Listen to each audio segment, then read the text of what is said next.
I'm Sara Shahriari. I'm the Assistant News Director for KBIA, and we're going to tell you about Hearsay, which is our community storytelling project. So I believe that okay, great. So Hearsay is a show that we do weekly. It's 4 minutes long, and we broadcast it on KBIA 91.3 FM, which you can hear throughout mid-Missouri in its various stations. So every week we have a team of 2 students who go out in the field. They have a place and they have a topic, and they ask the people in that place to talk with them on a certain topic. So I'm just going to play you a little bit of our most recent show. They went to the Amtrak station in Jefferson City and talked with people about the value of travel. Hearsay went to the Jefferson City Amtrak station to ask about memorable vacations and the value of traveling. We talked to Ryan Stallings, a high school student who was traveling with her friends to St. Louis. She told us about seeing Niagara Falls during her trip to Canada with her family. It was beautiful. I had never seen anything like it before. It was really nice. You could be maybe a mile away and you could feel the mist coming off just from the waterfall. It was just a nice time with my family, just to get to spend time with and just see that beautiful place. Did you all drive to Canada? We did, actually, yeah. So how did you guys pass the time in the car? What'd you do? We would sing songs or just play different games. One of them was something that I remember singing in preschool, and it was down by the bay where the watermelons grow, back to my home I dare not go, for if I do my mother would say. And you just make something up like if you ever see a whale with a polka dot tail, and we went on with that for like 2 hours.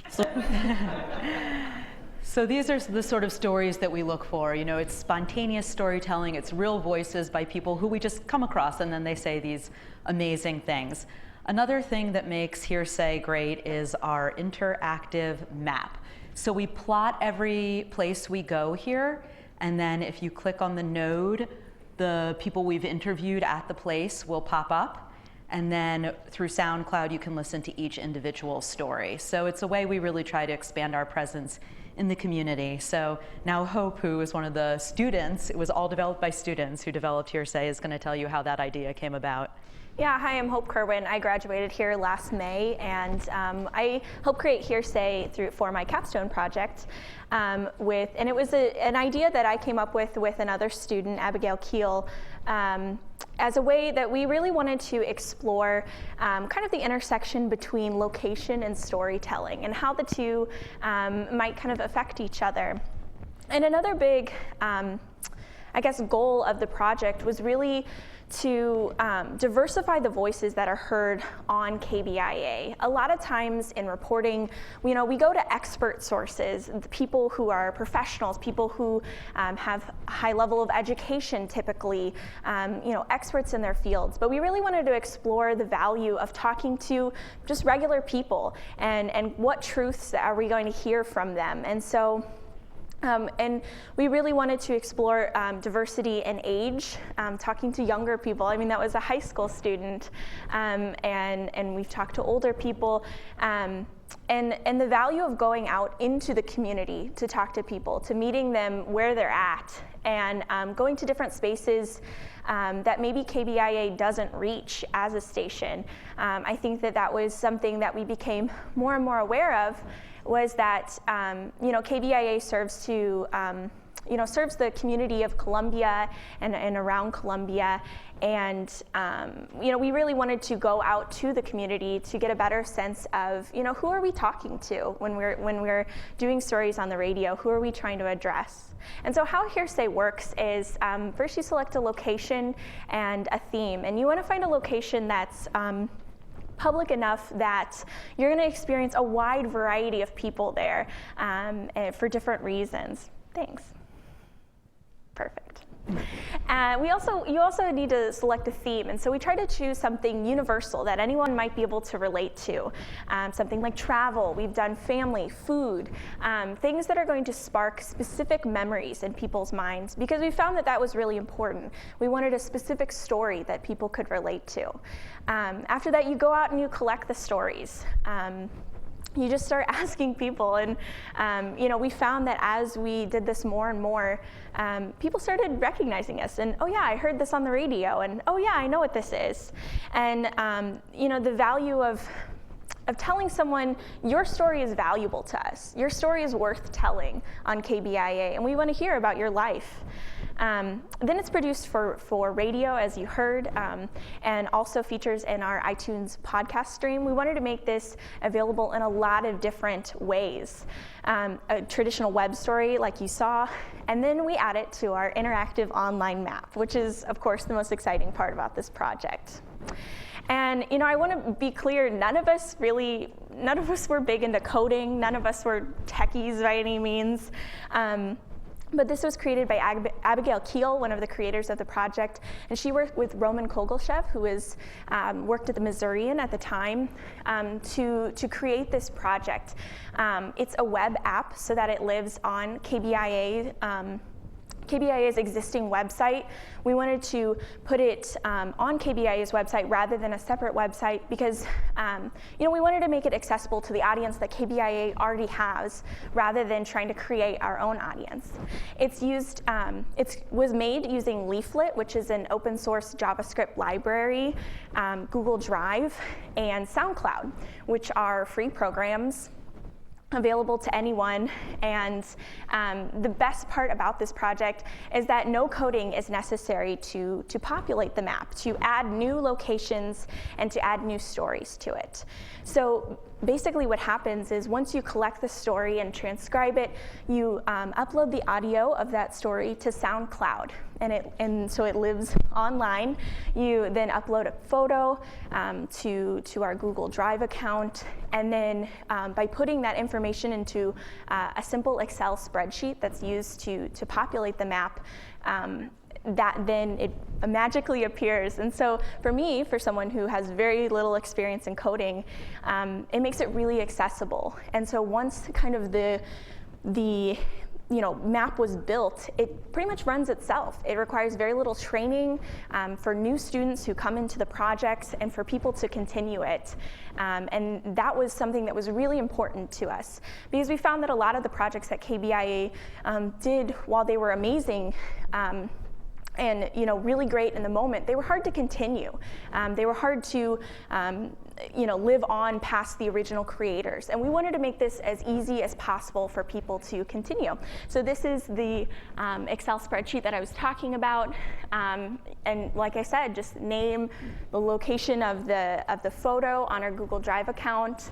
And you put in the latitude and longitude, which you can access easily through Google Maps. Of the location, and it does all the work for you. And do we want to have Nathan now talk about? Maybe we'll have him come down at the end of the questions. Okay, that's good. So we are going to explain if any of you have more technical questions about how to do this. I mean, I teach between 4 and 6 students to do this every single year, so it's something that you definitely can do, even if it looks vaguely complicated from the beginning. And we have our digital content director here, and he can break this all down and explain it more to us afterwards if it's something you're interested in doing. So when I came in as assistant news director, I really loved Hearsay because it's great for the station to bring more voices in and to hear people, because it's great for the students, because as assistant news director, I primarily work with student reporters. And as a reporter, I think we're used to going out to people and getting answers. What time was the meeting? What happened? What's the issue here? That's not what you're really looking for with Hearsay. You're looking for a narrative arc. You're looking for a real spontaneous story from somebody, which can be a little complicated to elicit if you're only used to eliciting information. So it makes the students really creative in how they ask people to get a story, And of course, you go up to people and you're like, can you tell me a story about strength? And people are looking at you thinking, no, I don't know anything about it. And then you give them 1 second, you come at it from different angles, and they tell you something beautiful about how their mom worked 3 jobs so they could go to college. People have these stories inside of them, and they just need a little work to bring them out.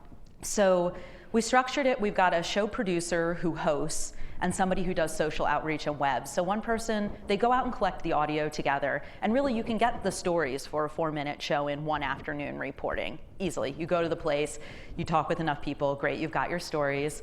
Then they come back, they select the audio we're gonna use, and the digital content director goes for Hearsay, starts going and tweeting, we have a Twitter, we have a Facebook page, and they start sort of teasing the show and putting the images up. Because another thing we wanted to have here is just more images of people in the community so people can see, who else lives here and what are they doing and what are they thinking about. So between the two students, with me sort of making sure that everything goes well, they do this whole thing between the two of them every single week. And we change who's doing it every 10 weeks. So it's definitely something that can be taught and adapted. And we're always trying to grow our social media presence. And I wouldn't say that this is the thing on our website that gets the most hits or that has the most traffic, but it's something that people know about and recognize and seem to enjoy whenever it comes up. So yeah, here's our Facebook top and our Twitter page, Planes, Trains, Automobiles. Yesterday's episode was all about travel. And we try to get people's social media handles, like if they have a Twitter or they have Facebook, we'll tweet at them, we'll Facebook at them, and that sort of draws more people into our audience. And we found that it's just really great for people to see us in the community because it makes us present in a different way in different spaces where we might not be normally. And I think, as Hope was commenting before, you're a journalist, you go to experts. But this is a great way for everybody to be an expert because everybody is an expert on their own life and their own story. So yeah, voices from the community, student experience with equipment and interviews in the field. They get radio production experience and they get interactive multimedia experience. I bet if any of you have summer interns or something like this, they could probably generate this project and we'd be more than happy to tell them how to do it.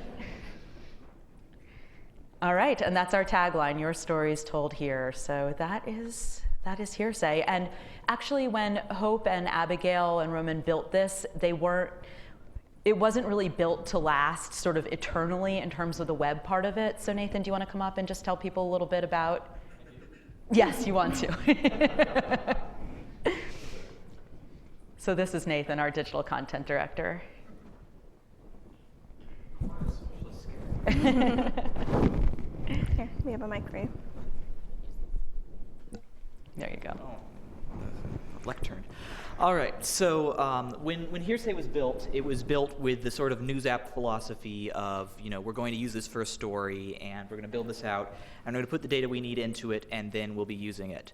What we've discovered over time is that as we've been perpetually keeping this up, we're adding more and more and more data onto this file, and every time you visit the site, it's going to load this file that's just dumping everything we have on a person. So what we're figuring out is it might make sense over time to put some of this on a server and have it querying back and forth. That's something we're working on, and as we come up with a solution to that, that's actually going to be totally open sourced and available with setup instructions. So if other people want to test that out and give it a spin, both versions are up there right now, and it's totally easy to set up on your own. Thank you. Thanks.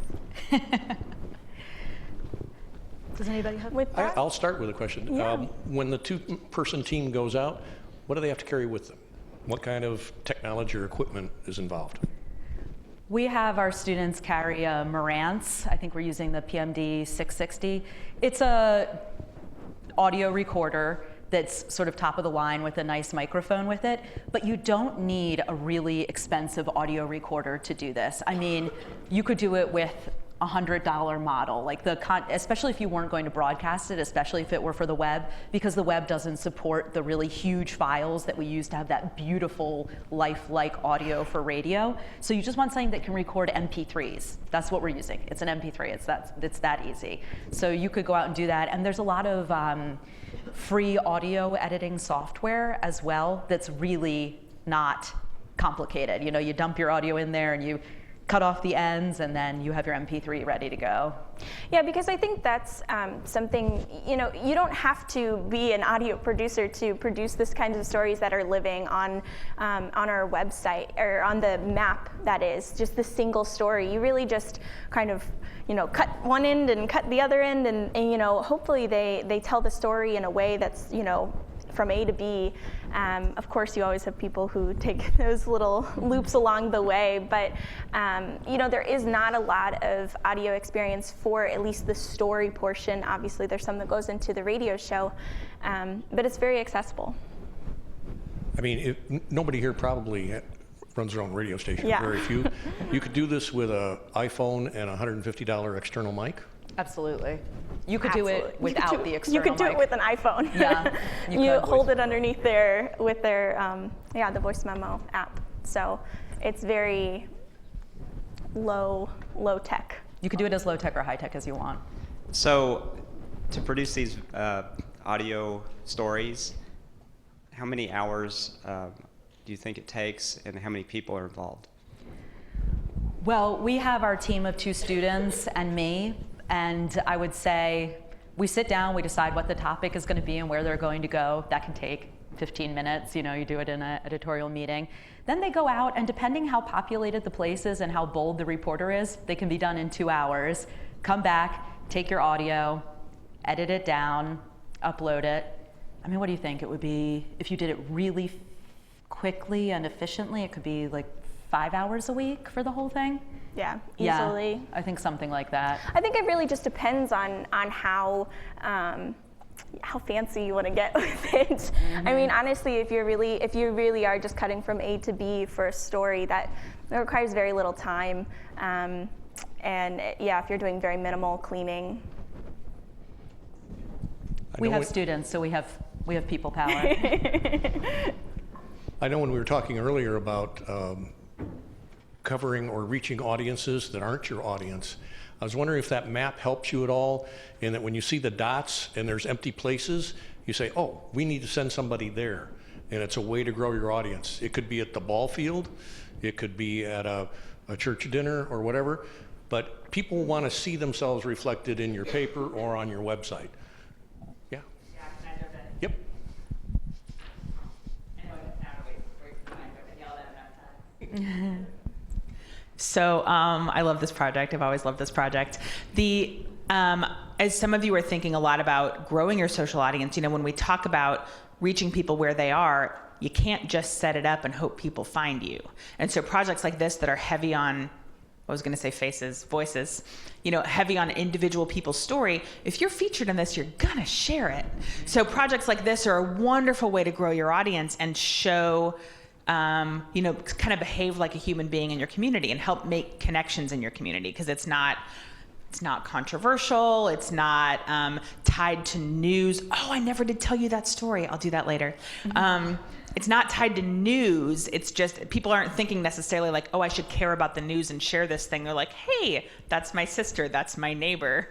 So anyway, figuring out how to tag people, or even just handing people something saying this will be on our website tomorrow, check back, or if you give me your email address, I'll email you when it's up on our website, then they're going to share it. Mm-hmm. Absolutely, because I just want to add to that by saying we, obviously we can only include so many stories on the radio show, but we made a very concerted effort to include every story that was, well recorded on our website, because we wanted everyone to go to a website. We wanted people to, if they invested the time to talk to us, we wanted them to have that payoff of seeing it on our website. Yeah, I was just going to add that it's absolutely true that that this is introducing completely new people into our flow on the web in general. On our main KBIA Facebook page, these are consistently the best performing stories, and they are, if our analytics are to be believed, and I hope so because I stake my job on it, they are consistently bringing new people in who stay for a very long tail. We see these visitors almost never dropping off. They keep coming to us, even though the only real physical point of contact they may have had with us has been that first hearsay interview, or has been a friend's hearsay interview. Other questions? Anybody willing to try this when they go home?